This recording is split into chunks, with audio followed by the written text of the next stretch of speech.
Welcome to the Mike and Doug Show. Today, I'm really excited because I think that Mr. McKibben, we lovingly call Mike, might have let the miners come out for a break. I think they've been down there for about 3 months with not being able to come up to see their family or to eat. And you will, when you see what he and the miners have produced, it will blow your mind. What it's done for me, and I just particularly want to give a shout out, thanks to all the miners and the shafts Absolutely. on the top of the earth, wherever you They're still are. there, by the way. And for you, Mr. McKibben, and all of your staff that pulled all this together. This is the most impressive assault against the Swiss government and against the World Economic Forum that I have ever seen. And especially the timeline that you did for Klaus Schwab in this would be considered of the highest order for anyone doing genealogical studies. I mean, there's more material on that about Klaus than Klaus knows. And I have never liked Klaus. So today we're going to talk about Klaus and his family and all of this stuff that you've discovered, which is just really another iceberg. And when people look at the World Economic Forum, they get a bad feeling, but that's the tip of the iceberg. Today, we're going to hear about the entire iceberg. So thanks for being on the show, Mike. How are you doing anyway? Hey, it's really good to talk to you and glad you're back in the saddle. Well, I've been on vacation for so long, I just decided I have to do something now.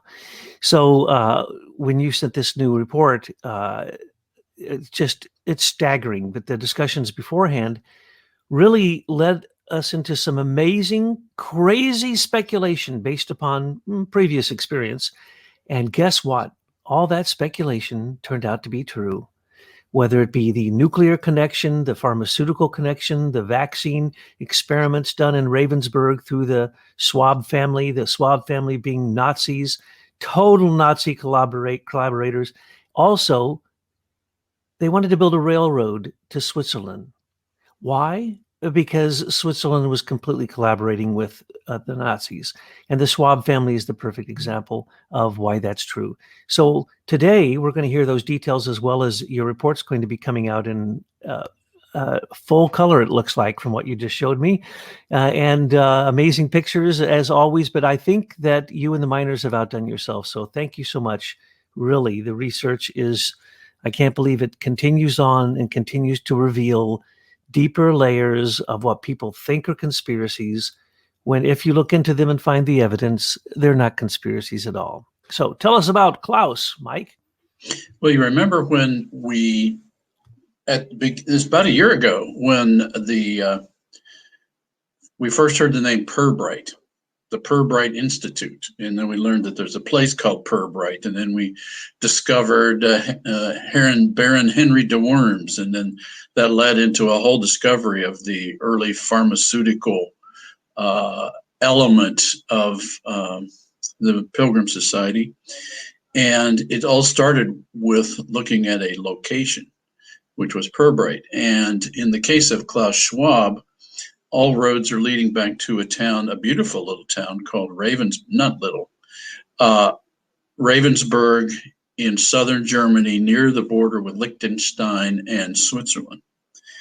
And as it's turning out, peeling away the layers of this onion, Ravensburg has played a major role and continues to play a major role in what is going on now with this Great Reset.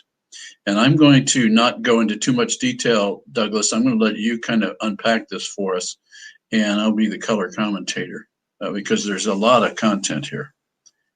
And I really do thank our researchers from all over the world who have been digging this up and putting this picture together, a picture that has been hidden. And that's another key piece of Klaus's resume. There's a lot out there about him. But what we've discovered that it's all propaganda. And it's like, what do they say about your resume? You only tell the good things. And that's certainly true with him. And the missing pieces are shouting at us to be known so that we can realize what a total fraud this Great Reset, Fourth Industrial Revolution is. I mean, just the detail that he got his master's degree from Harvard, where he hung out with and was brainwashed thoroughly by Henry Kissinger, and Yep. who was the other one? John Galbraith. Galbraith, yes. John Kenneth Galbraith. This is just, you find the little missing pieces and they tell you everything. And so we kept in our conversations, going to the edge of the research that you had done. And you'd say, well, oh Lord, are we going to find out this? And by golly, if you don't look close and you find out that, and it's 100 times worse than you ever thought. So let me frame this. Every time, whether with Wellcome Trust, Bill Gates Foundation, the Rockefellers, the Rothschilds, but the Rothschilds usually hide their name behind 1,000 other names. All these supposed philanthropists. Shall I dare put the name, the Clinton Foundation, in there? But anyway, they all end up on the list of philanthropists who are doing great things for everybody. And then you look into those foundations and you see they've never helped anybody, ever, never. Can't find a single person they ever helped except the owners of the foundations. But they're a philanthropic group, so they're tax-free, and no one would ever question them because they're working for the world good. The World Economic Forum, right there in its name. It's a forum, so it can't be any type of control mechanism. It's a forum. They have discussions, and it's world. Oh well, world. We all want to be globalists, and economic. Well, then that must be the smartest people in the world. So when you say World Economic Forum, or what it is they also act as a foundation. So they take in money, they give out money, they have meetings. But they started off as the European Management Forum. In other words, they wanted to do what, like you have Otto Habsburg at the founding, but even before that, the Pan-European group had Albert Habsburg at its founding. I mean, they've always wanted to take over Europe completely, and they've tried, and here we now find just the most blatant aggrandizement of a single family, represented by, of course, Klaus Schwab, who supposedly is the leader and the brains behind the World Economic Forum, which supposedly are the 30,000 richest people in the world. 3,000 richest people in the world get together for the World Economic Forum in Davos. And so you hear it, now you just used a word which almost every American will just go, oh, yeah, as if they have any idea what that word means. Reset. Klaus Schwab's reset is to put all robotics, nuclear, any type of energy, pharmaceutical, data management, any type of industry that's out there will simply go to the company that he's been, and his father and his family before him, Escher Weiss. And then he married into a family that, the Stoll family that controls Sulzer, which is just as big as Escher Weiss.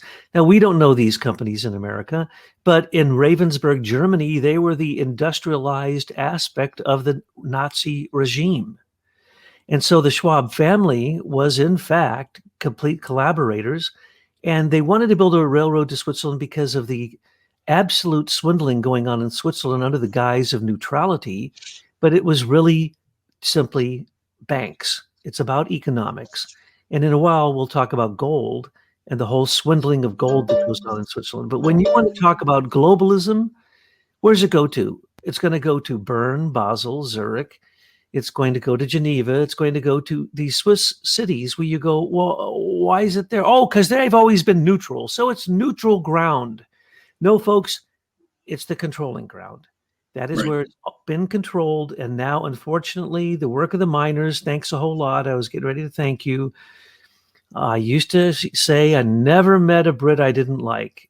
But now, because of the research of the miners, I know some Brits I don't like. I've always said the Swiss are the nicest people in the world. I've been there many times. To Dornach, Switzerland, because of Rudolf Steiner's anthroposophy has a center there in Dornach, Switzerland, outside of Basel. So I'd always say, it's the cleanest country in the world. It used to be no unemployment, not a speck of litter anywhere. Everyone is perfect, absolutely perfect. Everyone is healthy. Good coffee. They have good coffee. The best of everything. Of course, it's expensive. And I've never met a Swiss person I didn't really, really like. Unfortunately, now I'm going to have to turn the Swiss into what I'm going to call the Swiss swindlers, because that's what it is. The excuse of being a confederacy so that your cantons can do what they want has allowed Swiss neutrality to remain basically mob rule or a democracy. So when they were asked, do you want to join the war? Oh, no, we don't want to join the war. We want to hide and be collaborators with the Nazis, take gold from everywhere in the world and supposedly neutrally hold it in our country for them. We'll even take the stolen gold of the Nazis and hold it. And then later we will control it through the Bank for International Settlement. Now, why do I go into all of this? Because Klaus Schwab was not just a German. He became totally Swiss as can be, went into the military, went into the government. And when you talk about the first founding in 1971 of his organization, which became the World Economic Forum, it is a government agency. So he's a patsy. He's another one of these people that when you look at his biography, which is astounding with the research you presented, when you look at it, you just go, oh no, another groomed globalist who is working in many cases for the Black monarchy and certainly bowing to the current monarchy, who is the Queen of England. And why? The Bank for International Settlement was founded by two banks, the Bank of England and the largest bank of Germany.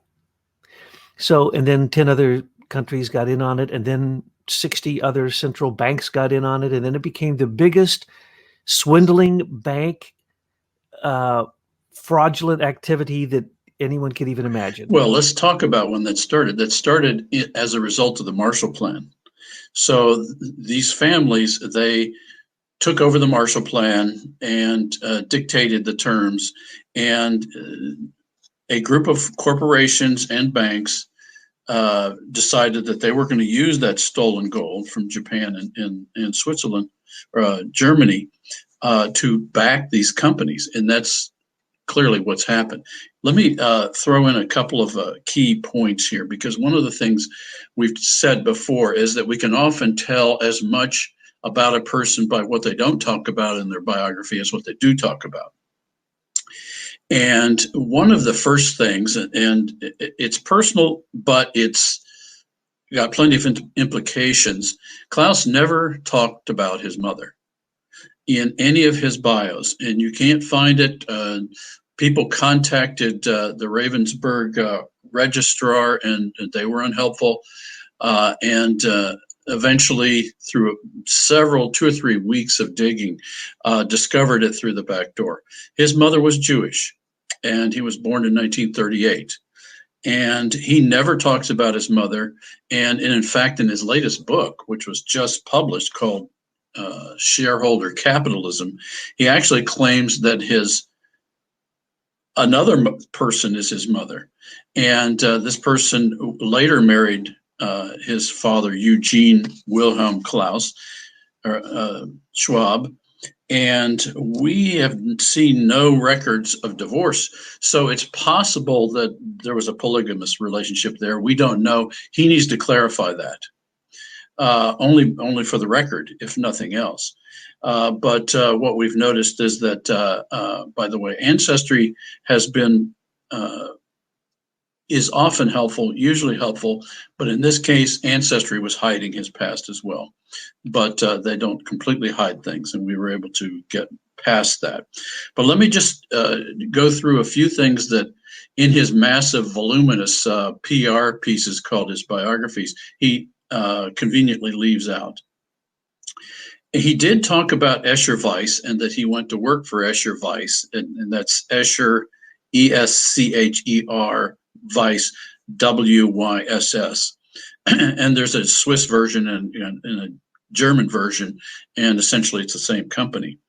One of the things that he conveniently doesn't talk about is that in 1929, Escher Weiss began working with the German government to create heavy water, which is a key element in nuclear capabilities. And that was in 29. And his dad's company, in other words, his dad, he grew up into this nuclear program that was run out of his dad's company. And that's the first place he worked, and pretty much the only place he worked. That's one thing, and that's not disclosed. And we discovered that, by the way, in Norwegian archives, because the plant. There's a movie about this place that developed this heavy water up in Norway, and that was his dad's company. And then we have Escher Weiss was nominated to be a National Socialist model company by Adolf Hitler in about 1937 or 38.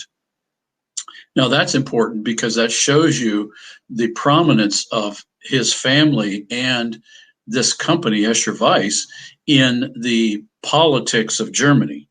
And clearly, for that kind of designation from and attention from Hitler, his dad was doing important things. Ravensburg happens to be the place where the Germans first practiced eugenics in 1933.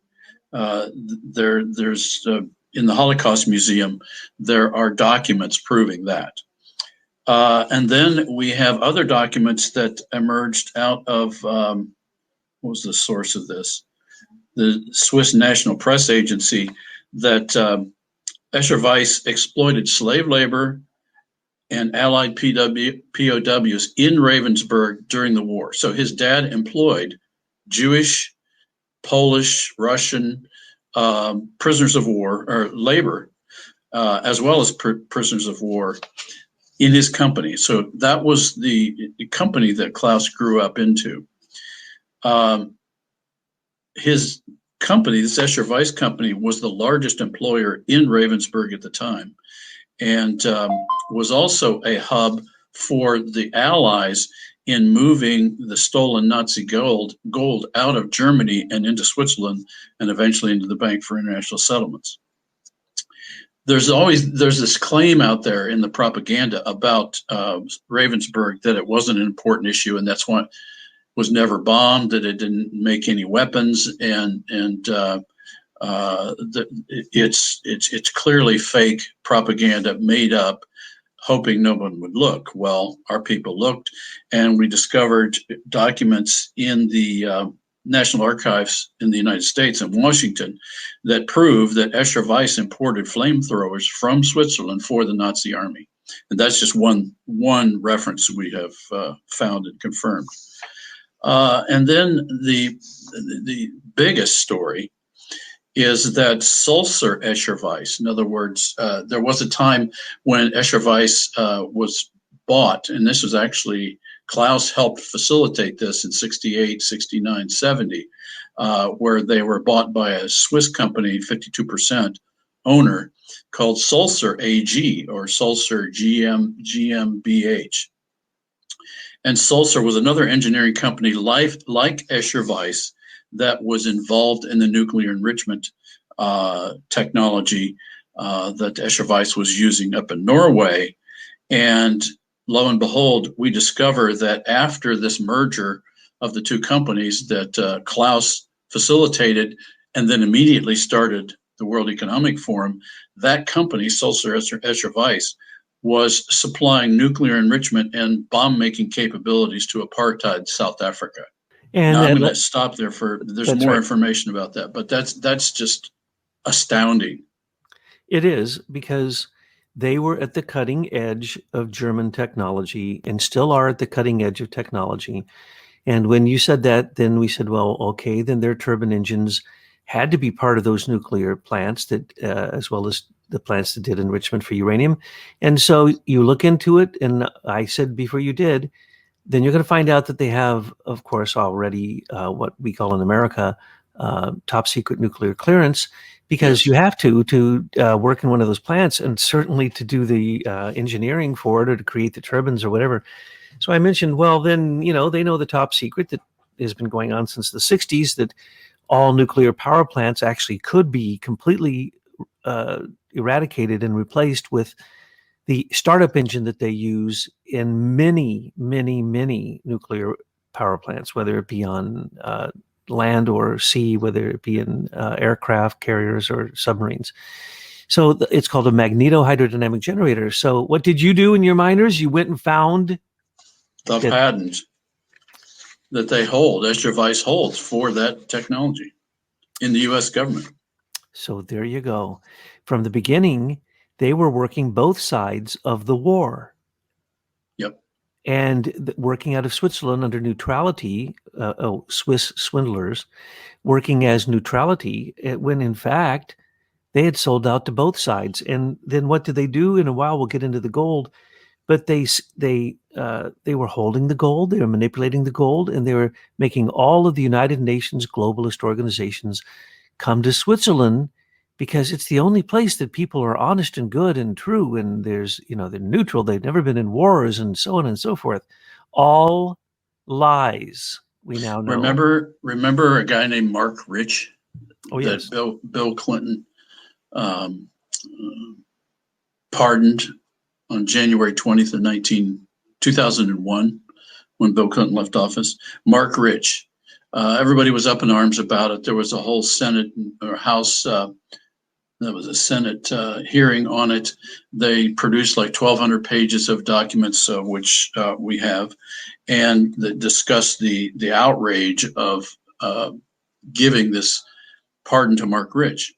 Well, in CIA documents that CIA released within the last 10 years, we actually see proof that Mark Rich was essentially doing the work of sanction busting for these organizations, including Escher Weiss, and they were getting around the sanctions that we had placed on South Africa, and Mark Rich was facilitating that. So obviously Bill had a little secret that he didn't want to tell anybody. And none of that, by the way, shows up in the congressional record in any of the 1,200 pages. The Clintons got their piece of every enriched piece of uranium throughout the world through the Clinton Justra Sustainability Fund, but also through many other things that they did before that. What was it called? Megatons for megawatts. They were the beneficiaries of that. So yes, the Clintons are as dirty as can be, and the dirtier you get in whatever you're studying that's dirty, you will find Hillary Clinton as a little pig slopping around in the dirt, because she is as dirty as it can possibly ever get. Now let's go back to what you said about Ravensburg. I just want to cover this one and get a little deeper into this. The Kaiser Wilhelm Institute was doing experiments on humans way back. And so I guess when they got a place like Ravensburg, that they were able to do experiments on Jews in any way they want. They openly experiment. If you were a Jew, you were fair game to be experimented on in Ravensburg. I then am going to assume that since is it Siemens and IG Farben? Oh, yeah, I wanted to mention that. Yeah, Siemens and Alice Chalmers here in this country were also involved in that South African technology with Escher Weiss. And I assume that at Ravensburg, these German companies that were the cutting edge for their technology, which happened to be in a city that was doing the worst. I can only think of the Transvaal. I can only think of the British and the way that they used the Transvaal to experiment on humans outright, openly, under the guise of, the excuse of war or whatever, militarization, whatever they wanted to use as an excuse. And then they were, hands off. Nobody bombed Ravensburg. It was a major place that should have been bombed first, but it wasn't. And they wanted to be able to, the Schwab family wanted to be able to get on the train and do their dirty work in Ravensburg with the other industrialists who sold out to the Nazi regime, and then take the money and take the profits, take the patents, take the company across the border to Switzerland, and there set up basically their untouchable company, which look, to this very day, has anybody ever said a word about them being Nazi collaborators? Were they involved in the Nuremberg trial? They were creating the rockets for them. They were working on heavy water, the nuclear, everything. They were doing all of the evil. And I'm going to suggest they probably created the gases used in the concentration camps. And here we have the Schwab family, or at least Klaus, hiding the fact that he was married to a Jewess. And did she get experimented on? What happened to her? Anyway, She left town after Klaus was born. She left and came to America, and she's disappeared from the radar screen. and it would have been Her husband never talks about her. He never talks about her. His brother, by the way, we discovered who his brother is, and his brother in Brazilian visas at the time disclosed his real mother, but he never has. In fact, he says somebody else is his mother. A person who lies about their mother from the get-go and tries to hide their ancestry because it could have got them put into the very concentration camps that he probably was making the chemical, also not only the chemical and all the other experiments, but the Schwab family made a great deal of wealth off of being weavers and cloth and material, which means if you have ever followed the development of computers that started all in that industry, it would have been absolutely impossible for the Schwab family not to know the IBM punch cards were used to keep track of the people who were put into the concentration camps during the Holocaust by the Nazis. In other words, it would have been another industry that was completely working for the Nazis for the kind of annihilation that the German imperialists, Kaiser Wilhelm Institute, in World War I mean, they did horrible experiments that I won't even go into. But in World War II, it became an industry. And I think what we're looking at is Ravensburg is the industry of the Holocaust. And that the Well, I will point out that in the first meeting of the World Economic Forum in 71, the president of IBM International was one of the key speakers, along with Otto Habsburg. So here we see that he's giving deference to those that really control him, and probably acknowledging also the underlying Kissinger British Pilgrim Society overlords as well, who some were there and some weren't. The Pan-European Union started, I think, in 1923 or in the 20s. And basically, they'd been trying to do what? Put Europe back together as one big group like it was when the Habsburgs had the Holy Roman Empire. Right. At least that, plus as much as they could take otherwise. So when they tried the first Pan-European Union, they got Albert of Habsburg, and it failed. And then there were other attempts to economically control the world. Also, there was the League of Nations, the stillborn idea that the Americans would never accept because they weren't going to allow foreign countries to come in and tell Americans what to do after the war. The very countries we fought against are going to have the same veto power in the Security Council. Insanity, right? So now that's what we have? No, that's just theater. The United Nations is theater in America. But when it comes down to it, it is true that the World Bank is controlled out of Washington, but the World Trade Organization and most of the other groups are controlled out of Switzerland. Mm-hmm. And that's where it would go in a minute if we close down the United Nations building, which we should, because it is in fact anti-American. It's and when you say United Nations, you say globalism. But the worst form of globalism, the kind that leads to what I believe Klaus Schwab was. He is a hegemonist. He wants global control. Everything in the World Economic Forum points towards come to my company, Escher, Weiss, Sulzer, and it's got four other names. Come to one of my companies, and we're going to be the leading global cutting edge and we will run everything for you. You don't need to worry about a thing. You guys can get your own world currency if you want. And of course, he promotes that through climate control, through climate. The Climate Accord will create a world currency out of carbon. Well, let's talk about specifically the engineering that we're referring to when we talk about Schwab's family of companies. And here we have to add his wife, who he also married right after they formed the Economic Forum in 71. Her name is Hilda, and Hilda Stoll was her name. And so between those two families, the Stoll family and the Schwab family, and the family of companies that they control, today we're still compiling the data, but what we see is those companies have something like 300 subsidiaries. They have presences in about 250 to 300 locations around the world, including many places in the United States. They fly under the flag of companies with Festo in their name, or Festool, or Andritz AG, or Escher Weiss, or some of the names have changed, but basically it's the same people running it. And it's a family affair, both on the Schwab side, whose kids both are paid millions of dollars in World Economic Forum right now, or on the Stoll side, all of those children have also been involved with promoting those companies all over the world. So it's very much a dynasty of these German Swiss families. And they appear to have been able to get any amount of funding they want. They claim today something like 30 to 40,000 employees around the world. And they are involved in specific types of technology. With Escher Weiss and Sulzer and Andritz, it's anything to do with turbines.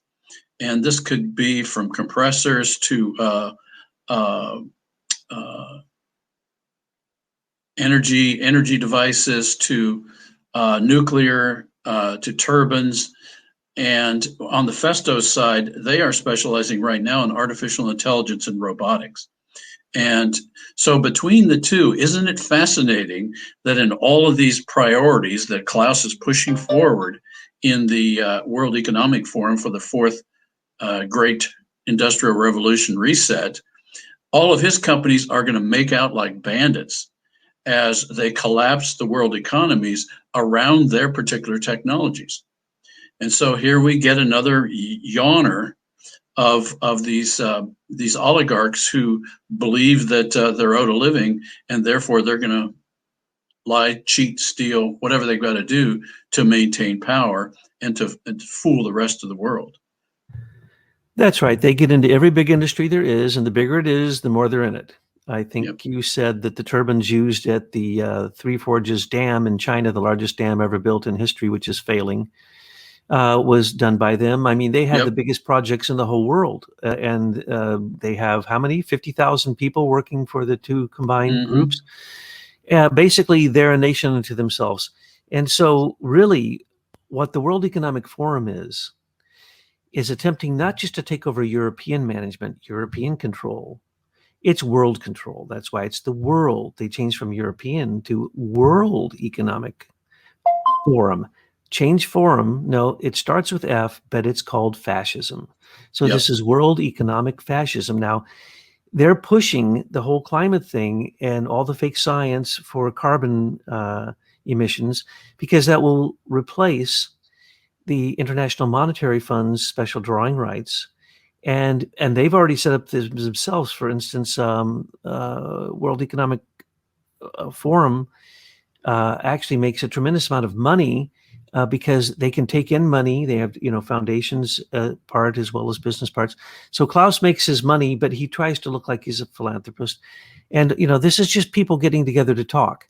So is the Pilgrim Society dinners. Yeah, so is the Empire Press Union. People getting together to talk can be the brainwashing of the Council on Foreign Relations. It can be Chatham House rules. You can only act upon what you hear. You can't write it down, and you can't ever say who said it. That's the kind of nonsense going on at the World Economic Forum. Well, I can see what's going on here. And for those that don't know, I'm an engineer myself. And so what I see Klaus doing is he's pushing this carbon credits mechanism as a way to drive the world economy toward his turbine technologies and toward his automation. Because if you're going to have fewer human beings running things, then you need to have robots. So that's the Festo engineering. If you want more efficient turbines, I think we don't even know the half of the technologies that these guys are suppressing right now. But I think what they're going to do, like, by the way, thorium reactors, like closed cycle various types of plasma reactors. I think they've probably got all that and they've had it. So they had to make a market. They had to figure out a way to make a market for it and force people to do it. And then get the banks to fund them so that they could build all these new pieces of technology to help the world, become more green.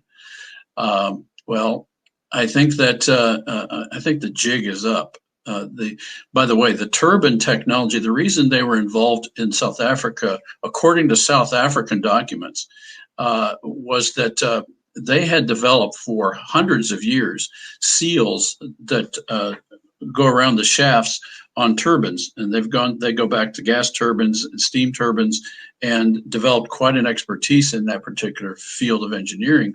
And one of the areas of failure for a turbine is when the shaft is rotating around the bearings, you need to seal that shaft so that you don't get leakage of material back and forth through the shaft itself. And apparently, Escher Wyss had the market on that. And that was what they had to have on these compressors in South Africa, among other things. And so obviously Hitler thought it was a good thing, so he made them a model company so that they would keep serving him.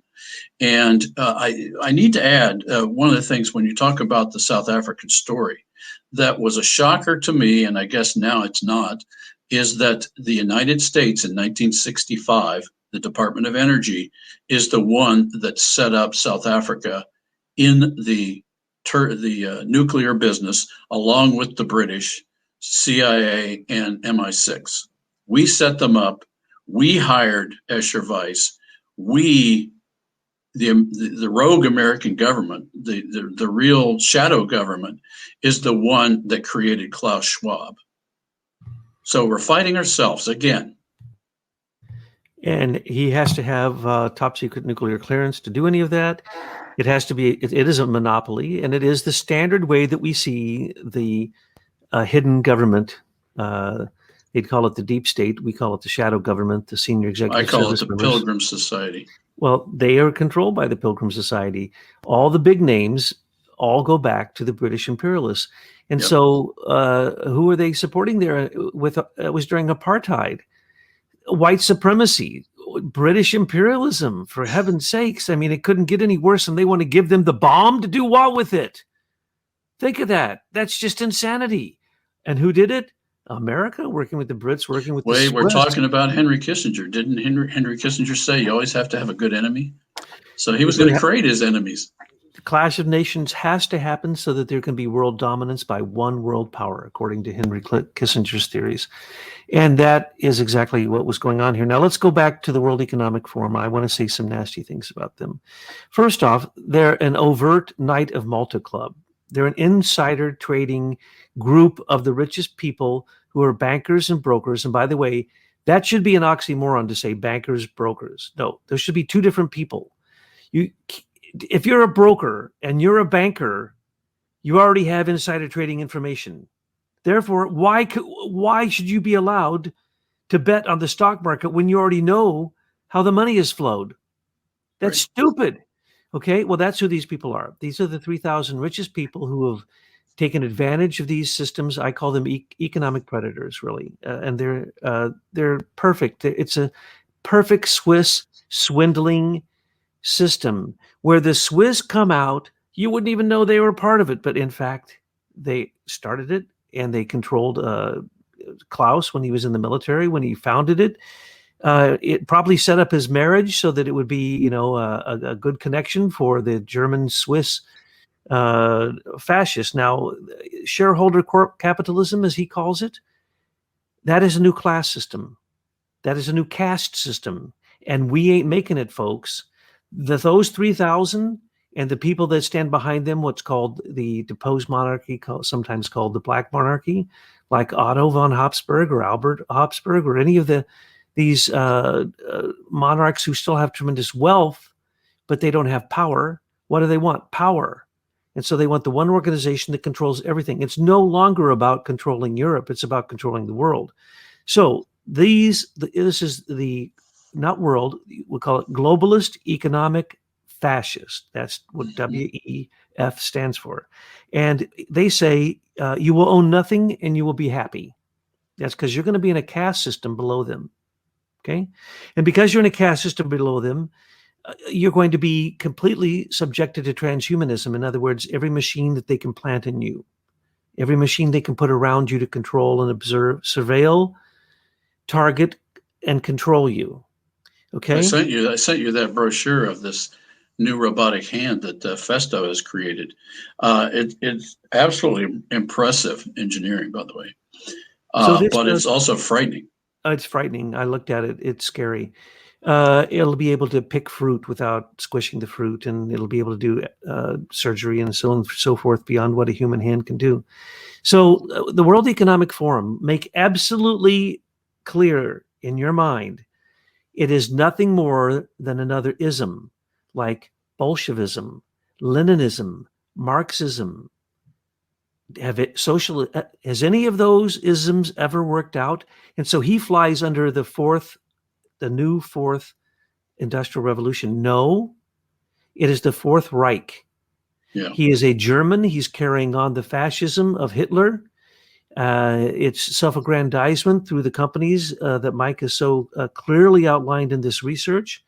And in fact, it is the Fourth Reich, and it's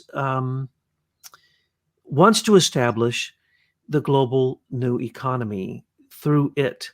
But that would also include industry and everything that industry is doing. So in other words, patent science, most of the, what we would call scientific advancements would all be controlled by this group. So then they need one other group, and that is the group to make sure that the taxers, you have to have the tax collectors to go collect carbon taxes off everybody. For breathing, you will be charged a carbon tax. And so you have to have the tax collectors, and you have to have a new world religion. Now, the New World religion, strangely enough, folks, out of the House of Savoy, which ended up basically in, it's complicated. Let's just say that Juan Carlos and his son Felipe VI believe they're of the lineage of Jesus Christ. So do the Windsors in England, and so do the Habsburgs. And so who shows up at the founding of the World Economic Forum, which was called the European Economic Forum at the time, or Management Forum, excuse me? Mm-hmm. Otto von Habsburg, who one could say is a true, according to legend, and the Merovingian legend, which many question, but let's just follow that for a second. In the minds of these fanatics, they believe that they should be the ruler of the new world, the global world, through Jerusalem, because they are the blood lineage of Jesus of Nazareth. Does that sound crazy? Should we put power in the hands of those people who believe they have the divine right of gods? Well, you know what? Isn't that exactly what our founders were trying to get away from? They had had enough of it. So they came here, and eventually, after the British started abusing them again, they separated.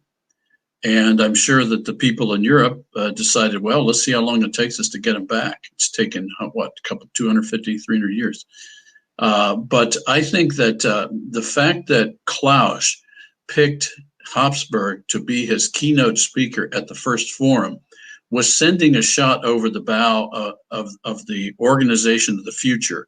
Because I think Habsburg was being looked upon as organizing some new Europe. He was the Pan-European Council. In fact, their flag is the new EU flag with a cross in the middle. Everything else is exactly the same.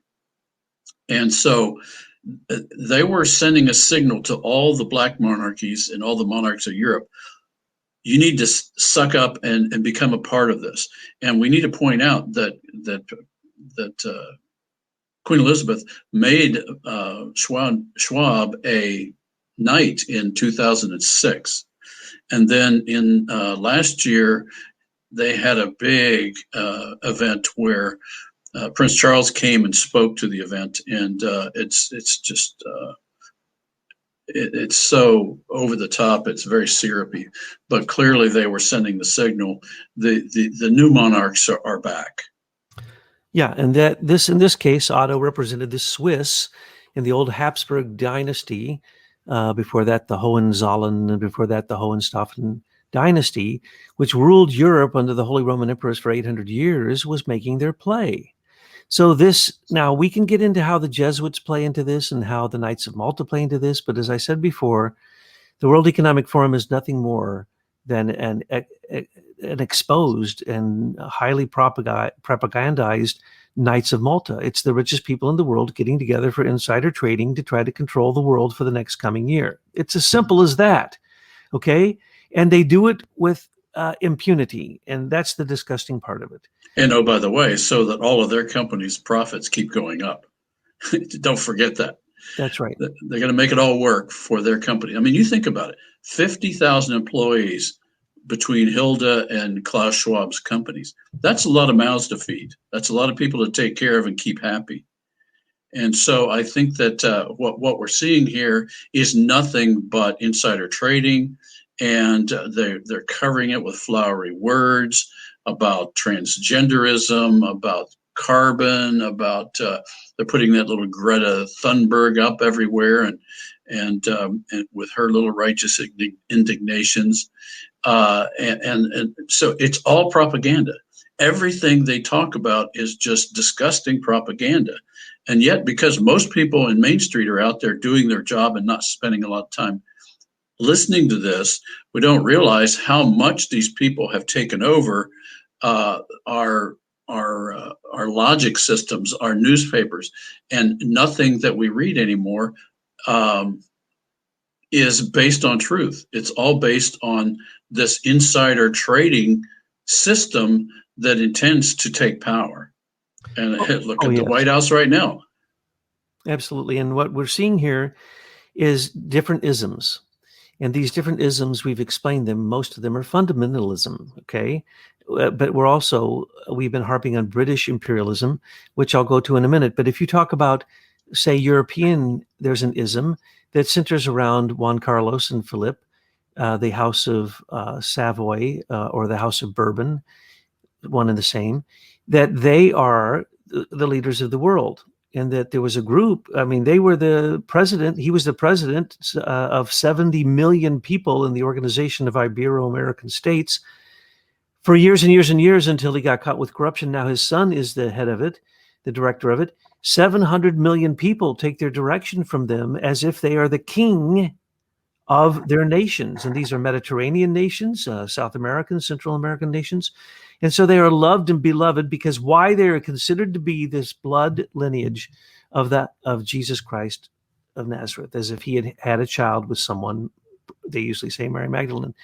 And so, okay, Crazyville, right? So you got the Spanish version of it, you got the Habsburg version of it, but you also have the British version of it. And that's the part we've been hammering on. And so when I pointed out that the Bank for International Settlement, the Swiss controlling bank of the world, all central banks are controlled by the Bank for International Settlement. Who founded it? The Bank of England when it was still private, which means Rothschild, and the largest Dutch bank at the time, which was a state-owned bank. Okay, wait, weren't they enemies in World War I and II?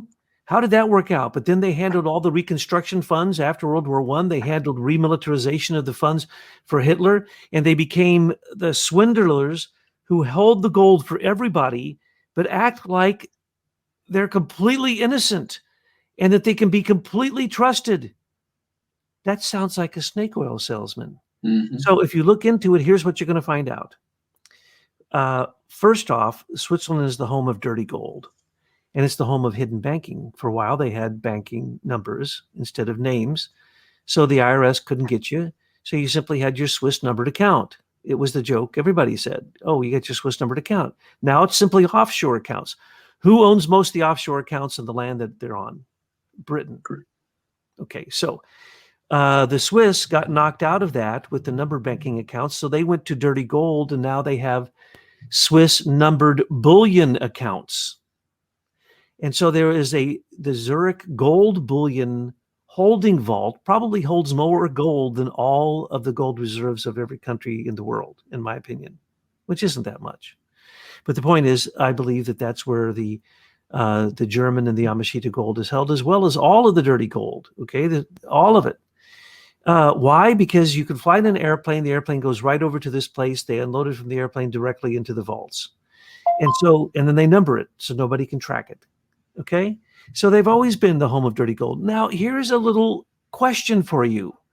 Why is it, when you look at the statistics, that Switzerland supposedly produces more gold than anyone in the world?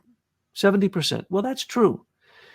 Because of the crazy idea I'm now going to tell you, which is almost impossible, that 70% of unrefined gold comes to Switzerland where it becomes refined. Hello. Then they're swindling the gold. They're skimming the gold. Hello? Does that take a genius to figure out? When 70% of the refined gold in the world basically in the whole West, comes through Switzerland. And then you say, well, oh my goodness, that should be easy to find. Let's look at the gold reserves of Switzerland. Their gold reserves are 1,040 metric tons of gold, 8th largest holder of gold in the world. Crazy, insane. How about the gold in the Zurich gold bullion vault? That will be more than certainly all the Swiss reserves. Okay? So what we're dealing here with is, to this very day, they have been the culprits. They've been working with Britain from the get-go because they allow Britain and Germany to create the Bank for International Settlement, and they allow the British Central Bank to join in and to be controlled by the Bank for International Settlement, which also controls a lot of the derivative clearance process. There's other companies that do it, but the Bank for International Settlement is the ultimate settling device for central banks. Why is it in Switzerland? And why is everything in Switzerland, from the fake CERN research, the largest scientific research in the world, goes to be poured into Switzerland for a collider that doesn't even exist? Okay? Why does the rogue CIA have their second headquarters, their Western headquarters, in Switzerland? Because they can get away with murder there. Everyone can act with impunity. And they call it, the Zurich gnomes, and they laugh about it. The Zurich gold gnomes or the Zurich bankers, and they laugh about it. No, these are some of the and by the way, almost every major bank in Switzerland has been charged with astounding banking fraud, astounding bad banking practices. I think probably on the highest level of any country in the world. So why would we trust the place that skims the gold, holds the gold, hides the gold, and basically has dominance of the entire economic world without apparently having any control? And no real Swiss person can you name is an evil person in history or in any way, especially right now. I mean, can you name the Swiss person who's doing this right now? No. Well, it looks like that the whole globalist system picked Switzerland to be the place where they would do all of their secret, dirty financial work, and also with certain specialty engineering capabilities, they picked that country to do that. I agree with you. It's a beautiful country. What we see here is almost maybe a collective citizenry hidden agenda, where it's common knowledge what they've done in Switzerland, but since nobody talks about it, they get away with it. And since nobody else is holding them accountable, they get away with it. And the fact that they slap this nuclear top secret label on everything they're doing since at least 1965, probably during the war and afterwards, because Switzerland was clearly where all the gold came. And that went right into the hands of Alan Dulles and Wild Bill Donovan and Edward Pauley and the group of CIA people that basically funded the Marshall Plan. And so Switzerland has been a useful tool and a willing tool to help this system create itself. And the fact that Otto Habsburg was at the first conference, I think was not just happenstance. It was symbolic. It was saying, we're going to create this new system. The Habsburgs are going to play. The Kissingers of the world, the Pilgrim Societies in Britain are going to tell us what to do. We're going to do it because in the process, all of you black nobles who've lost your monarchies, we're going to give you companies so that you can make all the money you want and you're going to live the lifestyle you're used to. And we're going to get back to a system that you're going to recognize as a noblest type system of, like you say, the haves and the haves not. We're gonna let all the haves have what they want, and then the deal with the devil is you're going to do it our way. And Klaus Schwab is our man. We're going to invest all of our power and authority through Klaus Schwab. Now, why Klaus? I think that Klaus he clearly has mother issues. I mean, his mom abandoned him within his first year of life. And that does something to people. I don't care who it is. I don't care how mature they are. And so it looks to me like Klaus has spent his whole life trying to please his absent mother. And so he's trying to please all these royals, all these corporatists, and they know it. And I've seen this before too, and I think you've seen it when I lived in Europe. People suck up to royalty. People suck up to nobility. And it's just something that the nobles know happens. And so what I see is a man who is sucking up to all the power centers of the world. And what they do with people like that is they go ahead and give them titles, they give them honors, they give them doctorates. I mean, his doctorates and professorships and credits are 3 miles long.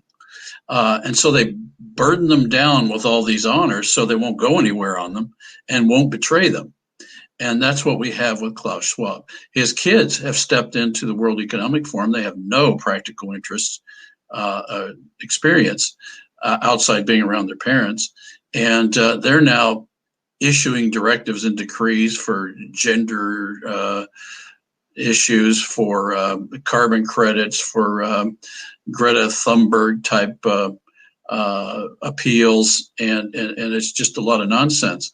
And yet, because they have so much power and a voice and a megaphone, think how such immoral people can radically affect the morality of our social discourse by their immaturity, their dangerous immaturity, and that's what we're seeing now. He's turning it over to his kids. Corporate dynasties. Wait till Alexander Soros takes over when the big George dies. Now, I just want to point out, thank you again for the research, because it's astounding. Klaus Schwab was someone I always disliked. The World Economic Forum, every time I saw its name anywhere, I knew that it had to do with evil. But I want to make this perfectly clear. He is basically the new National Socialism, but it's global socialism under the guise of socialism, which will become communism, which is always led by a dictator who has created an ism. His reset, which everyone in the world now go, oh yeah, we're entering the reset. They don't even know what it means. It's a word that has become brainwashed into our minds, and it's as simply basically saying the same thing as National Socialism, Leninism, Bolshevism. It's an ism where there's a new class system and a new caste system, and you will be given a universal basic income, and you won't need to work because they're going to phase you out for transhumanism and for the robots that will then enrich those few elites at the top who are in the upper caste, the upper class. And so when you hear something like Build Back Better, that's one of his phrases. And who uses it? Our current president. They're all brainwashed by the Klaus and the World Economic Forum. Let me throw in a little factoid. If people are not believing this, most people know the story that Vladimir Lenin was put in a sealed train and sent through Germany all the way back to then St. Petersburg, where he started the Bolshevik Revolution. Well, we started looking at where he lived, and he lived in Zurich, near the library in Zurich. And get this, he was a 10-minute walk from the Escher Weiss manufacturing campus in Zurich. Now, you don't think he was sponsored by Escher Weiss? I am convinced he was. Oh, absolutely. The British and the Swiss have always worked together. So when you talk about really corrupt banking, you have to put them hand in glove. They're one and the same. And then also because of Five Eyes and their agreements with America, everything the Americans did is always given to the Swiss immediately. Oh, immediately, just handed to them because they're a neutral country. That's the insanity of how effective their propaganda is. So remember, the World Economic Forum is the Fourth Reich. Klaus Schwab is a creator of an ism. He's a creator of resetism, we can call it. And there's not going to be his type of reset because it resets into his new class system, which he's defined, which simply serve his industry and his self-aggrandizement. And actually, when you listen to him, as far as I can tell, he's not a smart guy. And we need to basically make it illegal for those 3,000 people to meet because it's insider trading. So thanks again for the research. When people see what you've done, it's going to blow their minds.